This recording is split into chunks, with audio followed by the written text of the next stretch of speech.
Hello, welcome to this interview again. I'm Francis Seeley from Enfield Voices and GlobalNet 21, and this is one of the many interviews that I hope we'll be doing in the future. And as you can see, we've got with us today Ingrid Cranfield, who's going to talk to us about a number of issues, and we're really pleased to have you here today, Ingrid.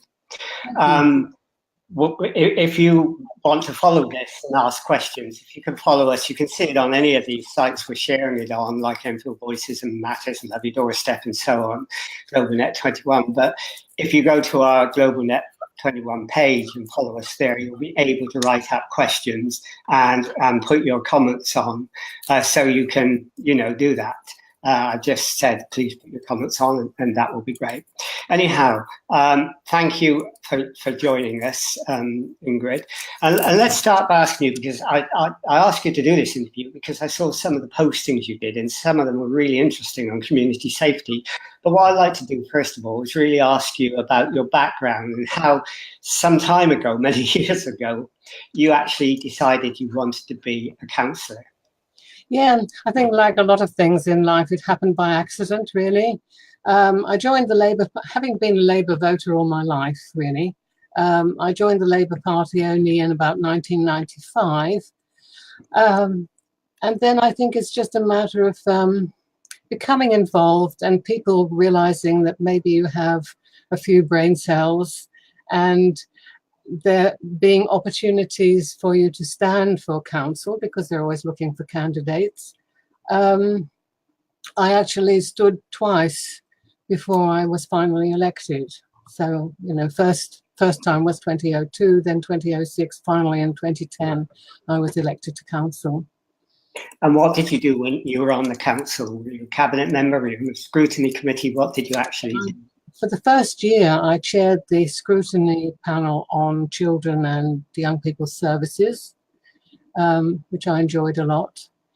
I wasn't then a cabinet member or scrutiny panel chair after that, but one of the things I really enjoyed about being a councillor was the big and the small.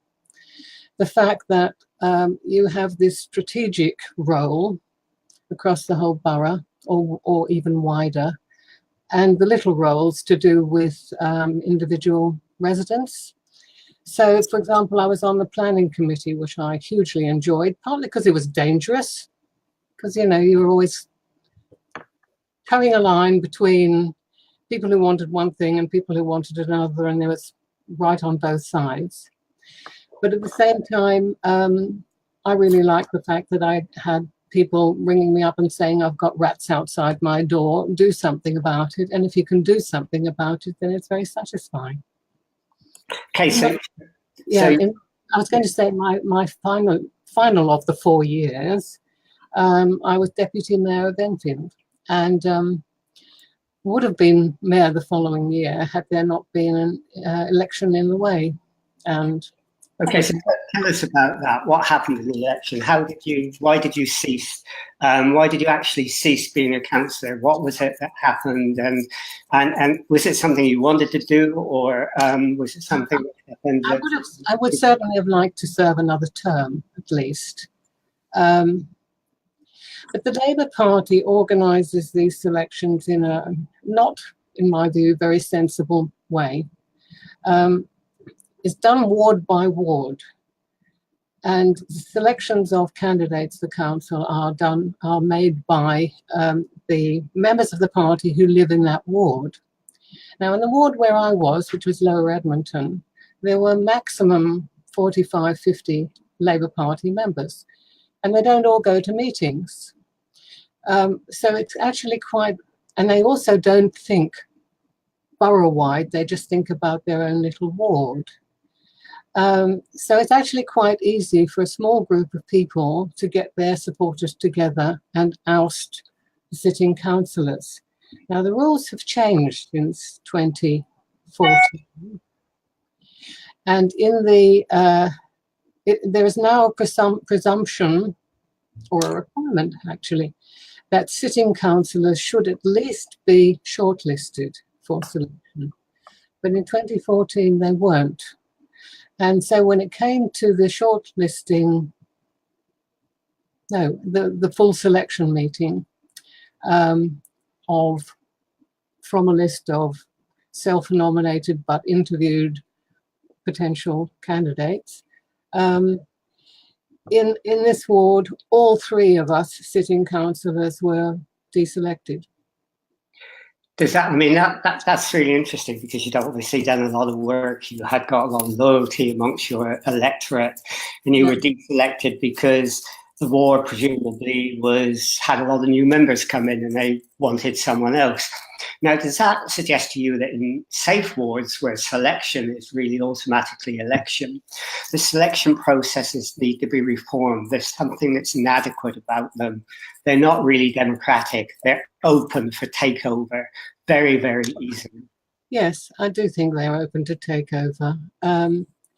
And so, I mean, in my ward, we ended up with 3 councillors from a particular ethnic group, 2 of whom were from the same family. Now, there's nothing wrong with any ethnic group. I've been accused of racism. It's an easy card to pull out. But it's not that. It's just the fact that 3 people from the same ethnic group do not well represent Lower Edmonton. And I mean, I would say the same if there were 3 white British. They don't represent Lower Edmonton. So, I mean, would you want, something like local primaries? Would that make it fairer? Yes, possibly. And I think possibly the the process by which people find themselves on the approved list to be chosen for a particular ward, that needs to be much more rigorous. Without naming names, there was a person who self-nominated, as we all do, and then was interviewed, but who didn't speak English well enough to be interviewed in English, was rejected from the list accordingly. This person appealed to London Labour Region, who put her back on the list. And that should not have happened, because this person then was elected without functional English. Okay, well, I mean, I understand that. I mean, some people might say that English is a requirement. Some people may say it's not, but quite clearly there is a problem in selection. And you ceased being a councillor, but when you ceased being a councillor, you didn't give up community life, did you? You actually got involved in the community and you do a lot of things. Do you want to tell us about that? Yeah, I mean, I must say I was very cross, mostly with the party for a while, for allowing this to happen to me. But I discovered very soon after the election that there is life after being a councillor. There are worse things in life than not being mayor. And of those 4 years when I was a councillor, I learnt a lot. I began to understand how things work in local authorities. And I met some good people, some of whom are still proving useful now in the work that I'm doing. So I was a governor at Eldon School, which is in what used to be my ward. I just retired from that last year because I was just doing too much and couldn't cope. I am still a trustee of EPC, which is now called Every Parent and Child, and which was based in my ward. Now it's at Community House in 4th Street. There is also a community organisation in Bouncers Road, with which I am very closely involved. Okay, and one of the issues that you are very involved in and you're interested in is the growth of knife crime and gang, if you like, warfare, which is happening in many communities. So you have a lot of violence, and we've seen that increase over the years. Now, is that something that really, really concerns you? Yes. Obviously, young people killing each other is not a good thing. But it's the causes, it's the alienation, it's the lack of role models, the lack of purpose among these young people that worries me most. When I was on the children's scrutiny panel, the gang culture and gang violence was one of the chief things. And interestingly, you'll remember, diverting slightly, but you'll remember the disturbances and riots that we had in all over the country, disturbances rather than riots in Enfield.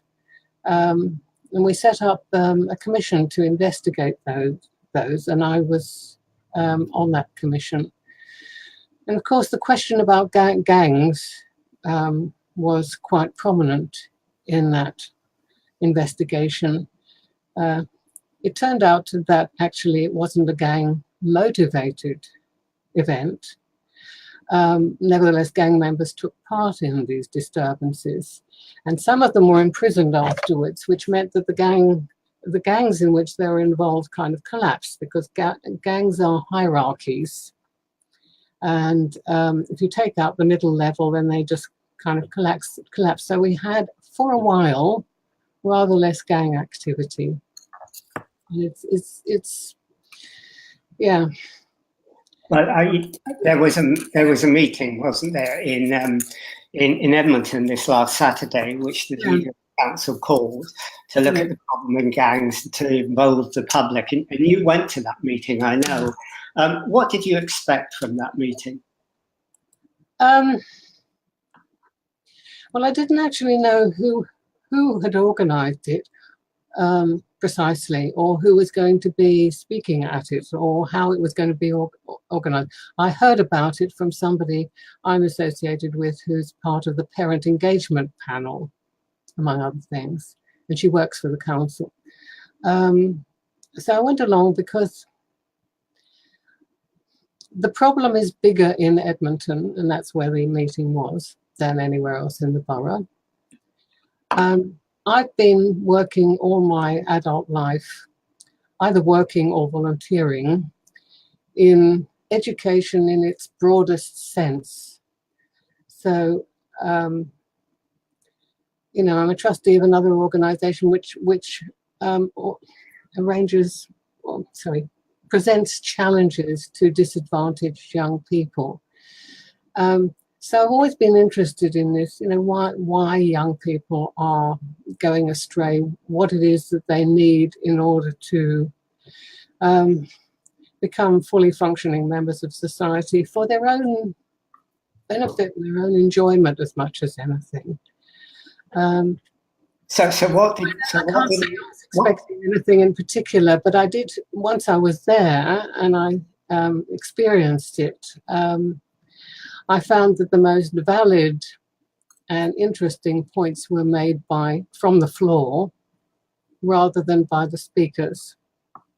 And in particular, the event was introduced by the leader of the council, who I'm afraid didn't say anything that was new to me, except the fact that £100,000 had been found from somewhere in the budget to create a programme of activities for young people in the borough for the summer, and that she had put in a bid for £500,000 to the Mayor of London for dealing with knife crime and crime generally among young people. Can I say something about this booklet that details the activities?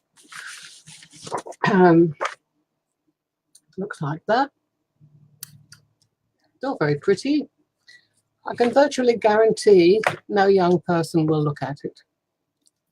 But what's it aimed for young people? It's meant for young people. Summer activities, summer 2018 activities for young people and families.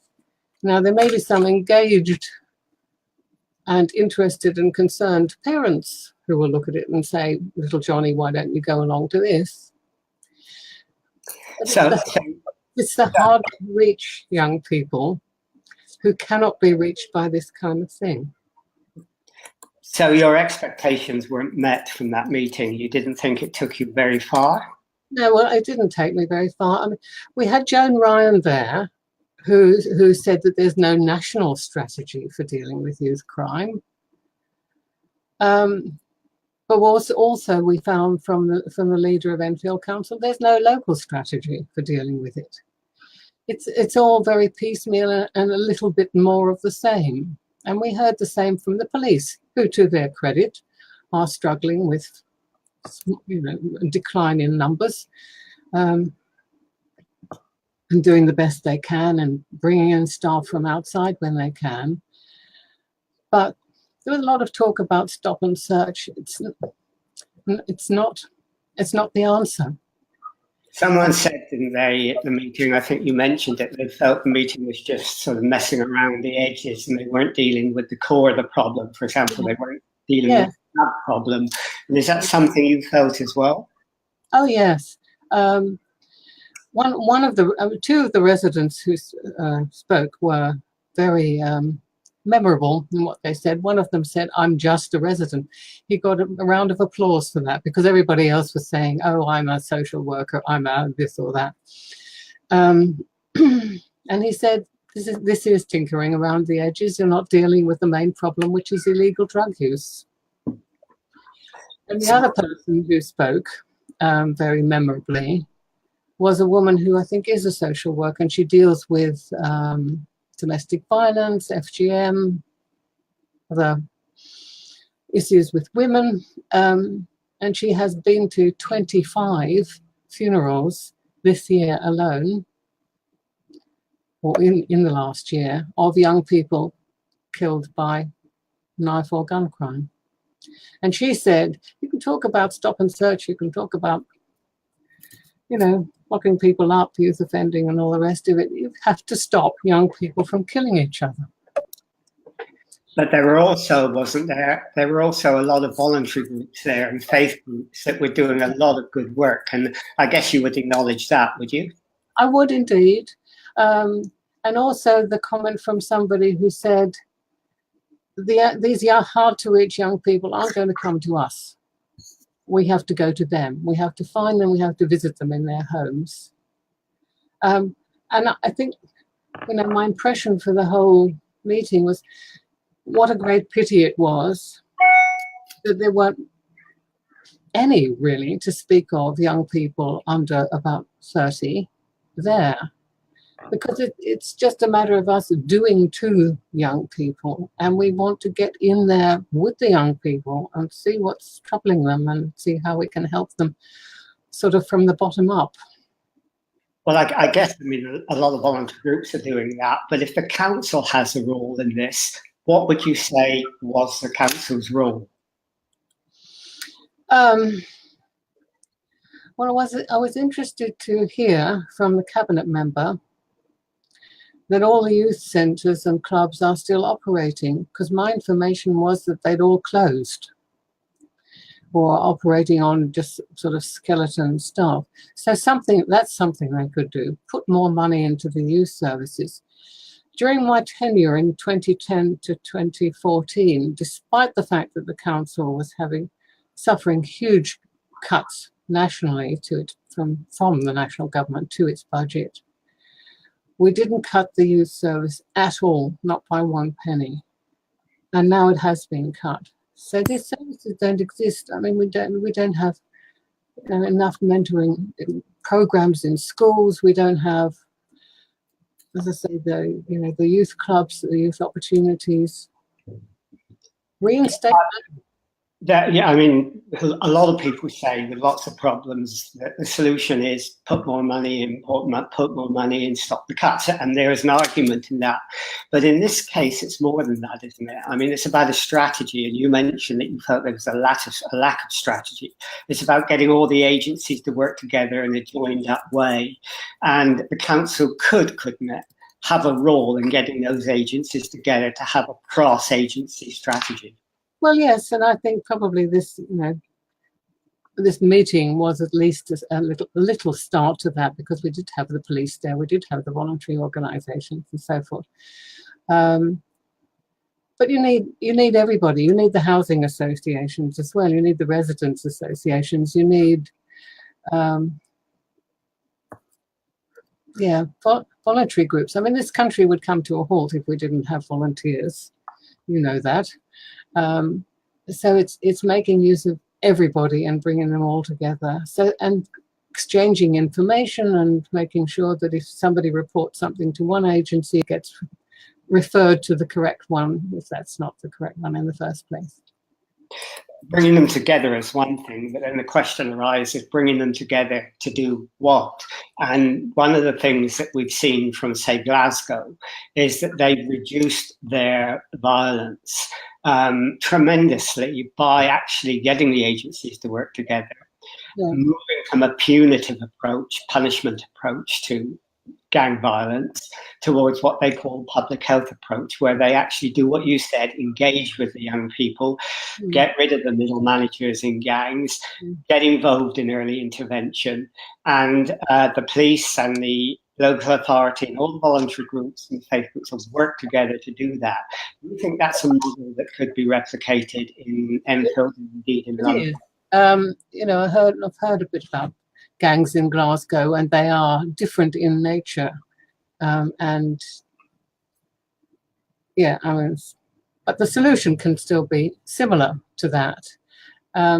One of the things that one of the faith group members pointed out was that young people are scared. So that's the problem. You know, they see these older young people boasting about their lifestyles, and they get inveigled into becoming members of gangs. And there was one person he cited who even said, I want to be arrested so as not to, you know, so not to be the prey of gangs or anybody else who's trying to kill me, essentially. Yeah, I mean, we've done quite a few events on gang violence, and we've done some webinars on that, and we've talked to people who've been involved, and they say that, you know, gangs for young people are their home. When you have a fragmented society, families break up, they go to the gang because they feel they're in a family. Now, how do you provide an alternative to that? That's got to be part of the strategy, hasn't it? Yes, yeah. So, I mean, it's working with families. I wasn't very impressed with the government initiative called Troubled Families, because that again was a bit top down, and actually what it was really about was troublesome families, if the truth be known. And it was the government just decided on how many we troubled families we had in the borough without consulting us, the people who knew, and said, well, we have to work with those, and we have to work with a particular number of those in a given year. That's not the way. But I mean, social services can refer people, and yeah. But you know, I mean, in a sense, the principle of the Troubled Families Initiative was right, which is get all the agencies working together. So, because the troubled families were identified by homelessness or worklessness or drug problems or mental health problems. Okay, so you kind of principle, but let us do it ourselves from our local knowledge. Okay, so you went to the meeting and you saw that there was £100,000 going into youth activities over the summer. There was going to be an application for more funding from the Mayor's office, but you're saying that's not enough. So what do you think the council should do now to take things forward, to get a strategy out of this that is workable and that we've seen work in other areas? It wouldn't hurt to get some experts in for some advice. I'm thinking of Carleen Firmin, who's done an awful lot of work with gangs, and she actually used to live in my ward. She may still do. But people like that have worked at national level and can advise on how to set up this cross-agency working. And the council can promote that. So is there any signs that you could see that the council is doing that, or do you think that they know what they're doing, they don't need outside help, or are they actually desperately looking for some advice to take them forward? I don't know if they're desperately looking for advice. I think they're desperately looking for a solution to kind of happen. But how do you think they can go around getting that solution? What steps do they need to take the further? As I say, taking some expert advice. I don't know. I'm not the expert either. But as I say, getting expert advice, seeing what's been done elsewhere, like the Glasgow model. I mean, the council, it doesn't cost much to have a coordinating role in the council and to knock heads together and say, you must work together, you must have common databases, or you must have common procedures to these different agencies. That's actually true of the Glasgow model. It was very, very inexpensive. It was very cost effective. And, you know, instead of putting lots of money in the wrong places, putting small amounts of money in developing that sort of strategy of early intervention seemed to work very well. But from what you were saying, the meeting is saying, let's get more money to put all the time rather than getting the right strategy and the right approach, which might even cost less. Mm. Yes, I'd buy that. You buy that, would you? Okay. All right. So you think at least that meeting was the first step and it will get them thinking about what they have to do. Yes, yeah. But I mean, for me personally, as I say, there were some striking things that were said. But for me personally, it was the networking afterwards that was most important. But that's because I'm juggling, you know, one community group against another option and things like that. Yeah, I mean, I do loads of meetings and it's always the networking after and the contributions that come from the floor that are always the really valuable things. The set pieces from the platform are less important, and you need to give more time for people to... Yeah. Because it's the people who are the audience, they're the people on the ground who are doing the stuff, you know, so they know more. Okay, well, we've almost come to the end of our time, but tell me, I mean, you've had quite a career as a councillor. You still do a lot of things. You're obviously interested in community safety. You went to the meeting, you took time out to do that. Have you ever thought that you might go back to be a councillor sometime? I've thought about it and rejected it immediately. And why is that? Because I find politics can be a poisonous business. I think probably my problem as a councillor was that I just did the work. I'm not a backstabber. I'm not an elbower for position. And I think in politics you have to be. Also, I don't buy the idea that, you know, you have always to toe a party line. So I could stand as an independent and not be elected. I think, I mean, being a councillor is wonderful from various points of view, in the sense that you have a bit of muscle.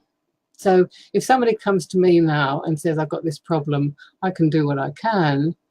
But if they come to me as a councillor, I can put in a councillor's request for information or action, and it has to be answered. So there's a little bit of, you know, leverage there that you can exercise as a councillor, but it's still possible. So you're going to put all your efforts into the sort of non-council community activity where you think there is not so much poison and not so much bickering.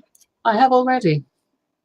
I've already done that. I mean, I've just reverted in a way to what I've been doing all my life, which is voluntary work to do with education and young people. It's also been part of my paid work, because I was a teacher and a lecturer at college for 10 years, and mostly my students were young people, many of whom didn't want to be there. And of course, you're a governor in the school as well, aren't you? 2 schools, and I'm a local leader of governance. I've been allocated to another school to do a bit of mentoring and advice support. Yeah. Okay, so it sounds that you you lead a really, really busy life, and the fact that you're not on the council certainly means you haven't given in.